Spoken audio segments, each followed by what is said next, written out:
I would like to take a few moments and talk about Pangea and the Garden of Eden, how it plays out in the story arc of the Bible. And rather than getting super prepared and having all of the resources and citing things as would probably be best, that gets boring. So I'm just going to ramble. And if you want to double check, be my guest.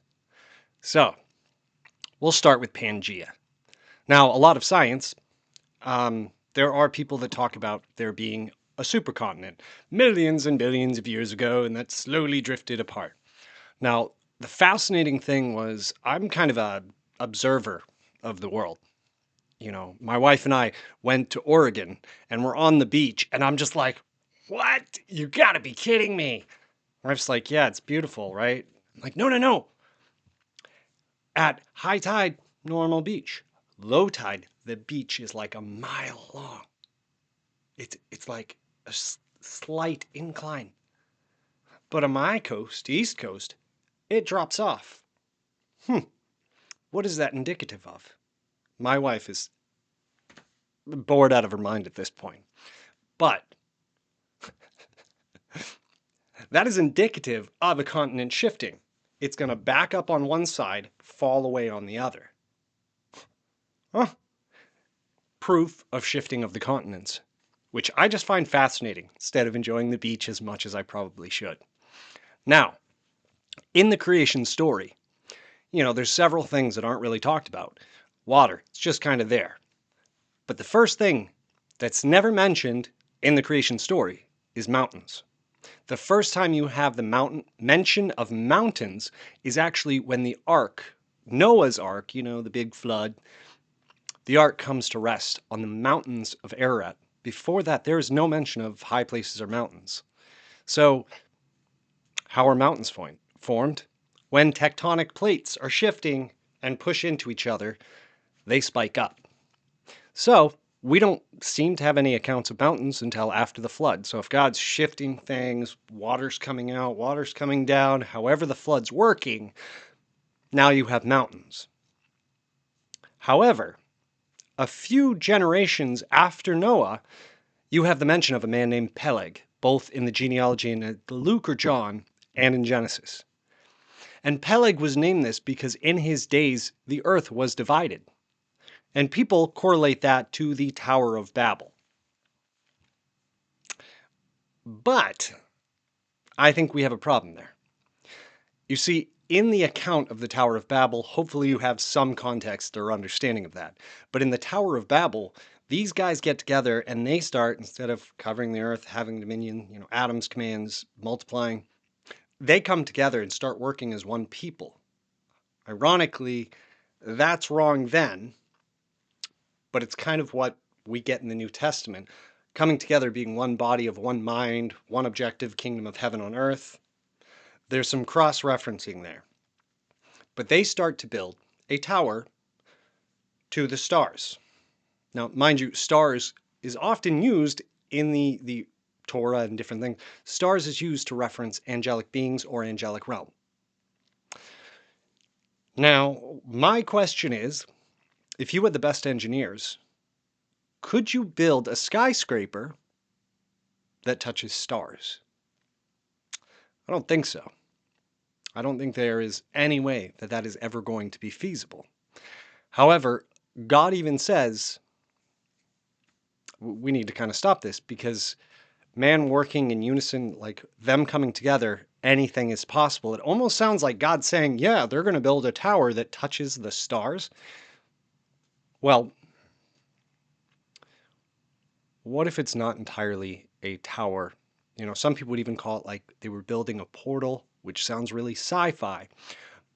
But it definitely indicates that there's something going on here more than just the way we read it in our first time. But God comes down and confuses their languages so that they're all of a sudden speaking different languages, which, by the way, in studies of languages, they find language cannot just be created. And they find multiple roots for languages around the world, as if there were different sources of language that popped up. because we can't just create a language out of nothing. They always branch off of a core, something that's already been created. So the Tower of Babel and looking at languages around the world would make sense that God, angelic beings, advanced, etc., we were actually given multiple languages. Now, as God, it says, and God confused their languages and spread them out over the face of the earth. What if it wasn't, he confused their language and that just made them go their own direction, but what if you actually have Pangea still occurring, because Genesis says the water pulled into one place and dry land appeared, aka one spot of land.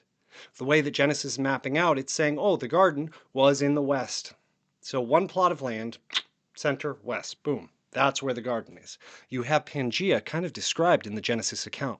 Then you have Noah's Ark, mountains. There was some shifting, but it seems like at the Tower of Babel there were two events, a confusing of language and a spreading out over the face of the earth. And that is where you get the dispersion of Pangea. I think it lines up with biblical text. Now, here's where it gets interesting.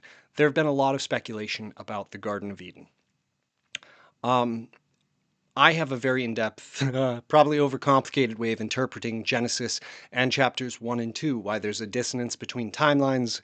It's almost telling very different stories. People say it's poetic narrative. I think there's more to it. However, if you go down to the center of Pangea and then move left, it actually puts you in a place where there are all types of plants and life of all forms, and fruits, and like even medically useful plants.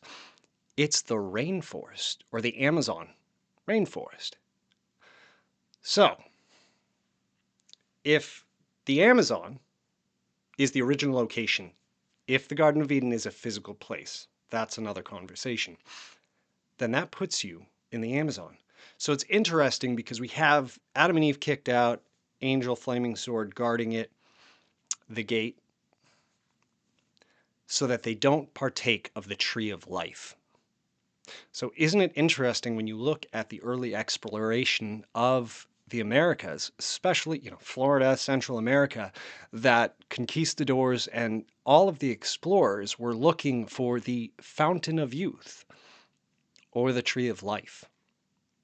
Maybe they understood that if the Garden of Eden was an existing place, it would be in the Amazon. Now, mind you, the forest fires, or the rainforest fires that were occurring several years ago, there were some shocking discoveries because as it burned, they could see from satellite the remains of what seemed to be roads, walls, like a civilization used to exist. An advanced civilization used to exist in the rainforest, but it just become overgrown. So what if the cradle of civilization isn't really the Iraq, Iran, Israel, like Middle East? What if the cradle of civilization is actually more like Brazil?